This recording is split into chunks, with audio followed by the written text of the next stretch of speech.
O ex-presidente Jair Bolsonaro, do PL, afirmou nesta sexta-feira, dia 6, que não há nomes no Partido Liberal que possam substituí-lo na disputa pela presidência da República em 2026.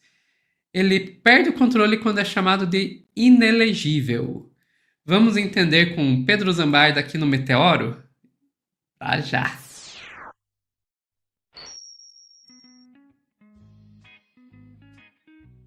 Pedro, você está me dizendo que não pode chamar o presidente que foi declarado inelegível 3 vezes de inelegível? Não pode. E, inclusive, ele não pode ser chamado de inelegível por um veículo de direita.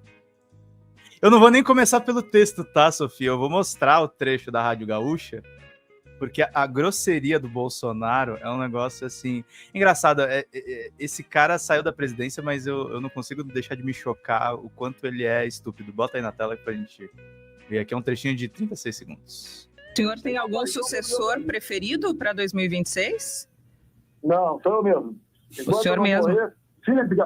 Físico politicamente, sou eu mesmo. Mas se o senhor não puder ser candidato, o seu filho, Eduardo, seria o seu nome de preferência? Ou o governador de São Paulo? Não, vou indicar você. Se não for eu. Não, muito obrigada. O plano A sou eu, o plano B sou eu também, o plano C sou eu, a não ser depois da minha morte física ou política em definitivo, que eu vou pensar em possível outro nome. Obrigada, ex-presidente Jair Bolsonaro. Bom dia para o senhor aí em Santa Rosa. O senhor tem algum sucessor preferido para...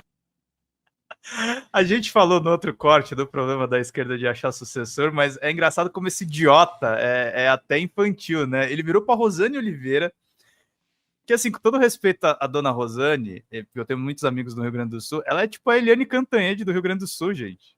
Ela é super de direita. E ele manda, é você a minha sucessora, se eu não puder concorrer. Grosseiro, misógino, machista, idiota. É um tonto. É bom notar isso, né? Como é o tratamento quando são 3 jornalistas mulheres.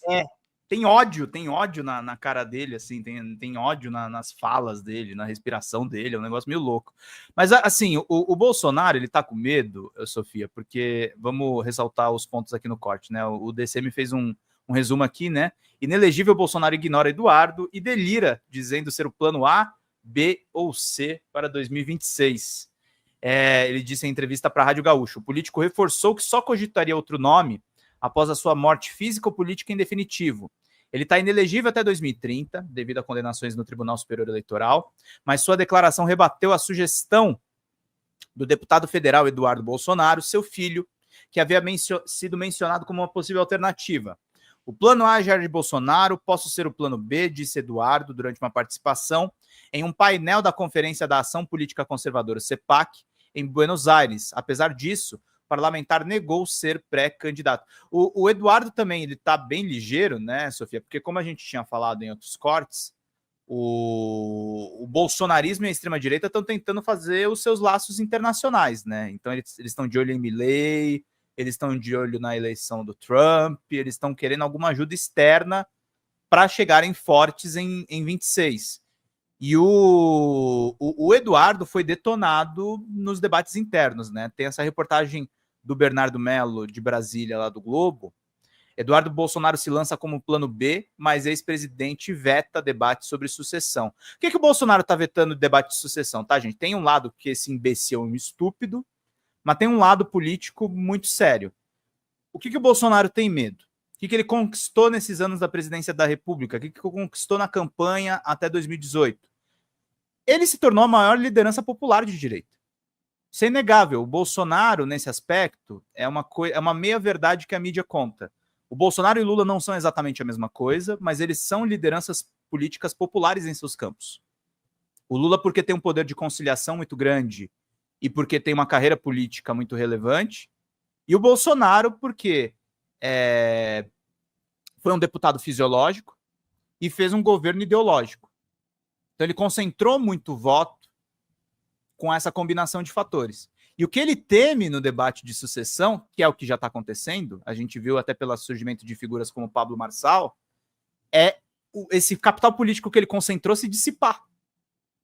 Começar, fulaninho tem tal intenção de voto, Tarcísio não arranca bem. A Michelle resolve se candidatar. Ele tem pavor da Michelle se candidatar, por exemplo. E roubar tudo que ele conquistou nesses anos e não dá nem satisfação. Então, esse é o temor do Bolsonaro. E aí ele vira esse poço de estupidez. E o Eduardo, por outro lado, o Eduardo e o Flávio já estão se movimentando, porque eles sabem que o pai vai ser preso. Eles sabem que o pai vai ser preso. Eles já querem se antecipar como candidatos, até com a promessa, para tentar acalmar o velho também, por exemplo, que se um deles for eleito, eles anistiam o capitão. Porque presidente pode fazer isso, tá, gente?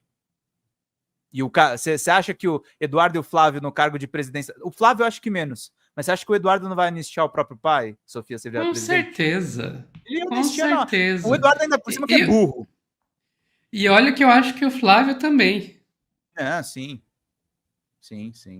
É que o Flávio ainda vai pesar, ele vai ver aquelas coisas, mas é o pai deles. Eles não existiriam se não tivesse o Bolsonaro. Eles não existiriam se não tivesse... Se o Flávio não anistiar, isso, isso um seria... problema. Então é basicamente isso, assim. Eles estão, na verdade, tentando proteger o próprio pai deles. E aí fica essa movimentação toda, né, Sofia? Porque o Bolsonaro, ele não tem o que apostar de ficha aqui. No partido dele, o Valdemar da Costa Neto controla tudo, os filhos estão começando a meio que se rebelar, e aí ele tá colocando, ele tá no famoso vou jogar verde para colher Maduro, ele sem nenhum trocadilho com Venezuela, porque ele tentou fazer também um negócio aqui meio lá Venezuela aqui de botar mais ministro no Supremo, mas sem fazendo trocadilhos, o Bolsonaro já está dizendo que o Trump vai anistiar os caras do 6 de janeiro, dando a entender que ele vai dar uma ajudinha. E o Bolsonaro também volta a fazer o quê? A gente está concorrendo agora ao Globo de Ouro, Ainda Estou Aqui, sobre ditadura militar. Ele já começa a usar jargão da ditadura para estressar a base política dele. Começa a falar de Ponta da Praia, começa a fazer esse tipo de referência enquanto ele está falando a respeito do Trump. Ele diz isso aqui numa entrevista a uma outra rádio, depois da Rádio Gaúcha. Há poucos dias, o presidente Biden, dos Estados Unidos, anistiou o filho dele. Questões fiscais, 9 condenações fiscais. Não vou entrar no mérito. O que o Trump falou? Criticou a anistia do filho do Joe Biden e falou: e cadê o pessoal do 6 de janeiro de 2020? Capitólio. Quer dizer, o Trump dá uma ideia clara que vai anistiar o pessoal do Capitólio. E aqui haverá anistia? A nora do Trump falou os processos semelhantes. Depender desse governo, não. Se você tirar do governo a bandeira que ele defende agora, que, olha, salvamos a democracia, salvou a Ponta da Praia, pô. Tá? Se tirar isso dele, o que sobra do Lula? Até com a rádio que eu estava agora, me referi Gaúcha, não posso errar aqui. Gaúcha, eu sempre pergunto, né? Perguntei, me diga aí uma boa proposta do Lula ao longo desses 2 anos. Apesar de ser uma rádio um pouco voltada, um pouquinho só, mais para a esquerda. A Rádio Gaúcha é um pouquinho mais voltada para a esquerda. E a Ponta da Praia que ele está falando, essa é a parte que a gente dá risada. A Ponta da Praia que ele está falando é a praia de Marabaia, onde eram desovados os cadáveres mortos pela ditadura militar, tá? Não tem brincadeira aqui. E ele está fazendo isso para estressar a base dele. Ele quer que a base dele volte para os tempos de governo. Não tinha alternativa. Perguntei, me dê 4 nomes de ministros do atual governo. Não sabe. Você lembra os 10. Então eles têm 38, parece, né? 39. Falta umzinho só para 40 ali, um número bastante marcante. Outra coisa que ele fala do final aí, dos ministros do governo dele que são lembrados, porque isso é uma coisa que a gente tem que criticar a população brasileira. O Pazuello, que matou pessoas na pandemia pela sua negligência, foi eleito deputado. A Damares é senadora. O Ramagem da BIM Paralela é deputado. Os ministros do Bolsonaro foram eleitos. Então ele também tá mandando esse sinal para falar para a turma, não esquece de mim, viu? Dá a mãozinha para mim. E claro, no final ele fala dos 40 ladrões, insinuando que o Lula é ladrão. Ele está em campanha, Sofia. Ele está desesperado, mas ele está estressado. Tem essa questão da Ponta da Praia, que eu acho legal trazer a explicação para vocês. Qual que é a expressão? Bolsonaro respondeu evocando a tortura durante a ditadura militar. Pressionado pela própria anistia e por seus apoiadores, mencionou a gíria Ponta da Praia, usada por militares linha dura para designar o local clandestino da Restinga do Marambaia, no Rio de Janeiro, conhecido pelos interrogatórios com tortura e eventuais execuções. Se depender desse governo, não. Se você tirar o governo, a bandeira que ele defende agora, de que salvamos a democracia, salvou a Ponta da Praia, pô. Se tirar disso dele, o que sobra do Lula? Ele tá desesperado, mas tem uma engenharia em cima disso, Sofia. Pois é, Pedro, e tem uma engenharia em cima disso. Agora, eu não sei o quanto que essa engenharia vai funcionar. Também não. Eu não acho muito isso, não. Até é interessante você lembrar, né, que tem vários que viraram deputados, senadores e que ele tá pedindo ajuda para essa gente também, mas a gente tem que lembrar que na direita ninguém segura a mão de ninguém. Vão apoiar o Bolsonaro enquanto se beneficiarem disso. No momento que eles acharem que não vão ter benefício de apoiar o Bolsonaro, eles vão abandonar o Bolsonaro da mesma maneira que o Bolsonaro já abandonou muita gente pelo caminho quando deixou de servir a ele. Né? Inclusive alguns deles, né? Inclusive alguns deles. Então, assim, se ele conseguir colocar um filho dele na presidência, talvez. Tirando isso, eu acho difícil, porque quanto mais ele vai perdendo capital político, menos os aliados dele. Não tô nem falando aí do pessoal do Centrão, que ele também precisaria conquistar para conseguir passar uma lei da anistia. Não tô nem falando deles. Próprio PL joga ele no fogo se achar que vai ganhar dessa forma.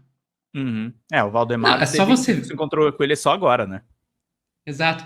Não, e é só você ver o quanto que teve de bolsonarista apoiando o Marçal nas eleições. A Zambelli. Zambelli, o Nicolas, o Zé Trovão.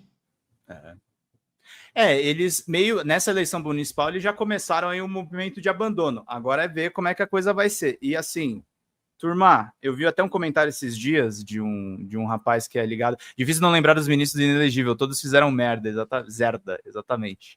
É difícil não lembrar, mas assim, teve um rapaz que falou assim: mas apoiar incondicionalmente o Xandão é você ser meio lavajatista dentro da esquerda. Não, gente, nesse caso, assim, acho que Alexandre de Moraes tem que ir para cima desses caras, a gente tem que pressionar esse Gonê para essas denúncias andarem.